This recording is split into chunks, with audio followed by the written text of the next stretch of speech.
Small finance bank कमजोर नतीजे पेश किए। नेट इंटरेस्ट इनकम में 15% की बढ़त जरूर आई है और यही एक अच्छी चीज़ है। बाकी प्रॉफिट 4.5% घटा है। प्रोविजनिंग साल दर साल 5 गुना होती दिखी और तिमाही दर तिमाही 40% बढ़ी है। स्लिपेजेस भी साल दर साल 75% और तिमाही दर तिमाही 15% बढ़े और ग्रोस लेवल पर एनपीए बढ़कर आए, यानी कि नंबर्स हर एक पैरामीटर पर कमजोर।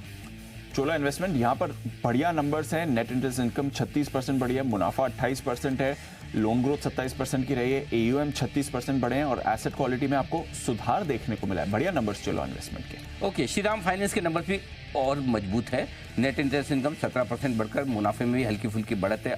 असेट अंडर मैनेजमेंट 21% बढ़कर आई। जबरदस्त ग्रोथ है ग्रोथ लेवल पर और नेट लेवल पर। एनपीए बेहतर और मार्जिन्स बेहतर होकर 9% के आसपास बढ़िया माने जाएंगे। एसबीआई कार्ड्स के नतीजे हैं कमजोर। नेट इंटरेस्ट इनकम हालांकि 21% बढ़ी है, मुनाफा 0.8% बढ़कर आया। प्रोविजंस साल दर साल 32%, तिमाही दर तिमाही 11% बढ़कर आए हैं और एसेट क्वालिटी भी थोड़ी खराब हुई है। ग्रॉस एनपीएस बढ़े हैं इनके।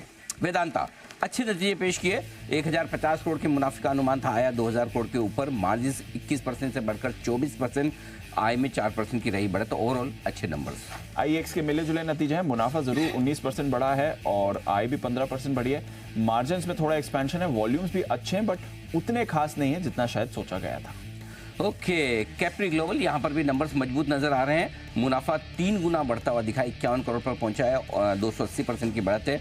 नेट इंटरेस्ट इनकम में भी 56% की बढ़त। ग्रोथ लेवल पर एनपीए हल्के से बढ़कर आए 2.12 से 2.28, लेकिन कंपनी ने हर एक शेयर पर 2 शेयरों का बोनस देने की घोषणा की है और साथ ही एक पर एक जो स्टॉक स्प्लिट है वो भी किया है। शेयर विभाजन भी हुआ है और साथ ही बोनस भी हुआ है, यानी कि पहले तो शेयर एक पे एक यानी कि आधा रह जाएगा, फिर उसके बाद 2 यानी कि 1/3 भाव रह जाएगा। बोनस और स्प्लिट यानी कि 300 रुपये के 350-400 रुपये के आसपास भाव बनेगा बाद में।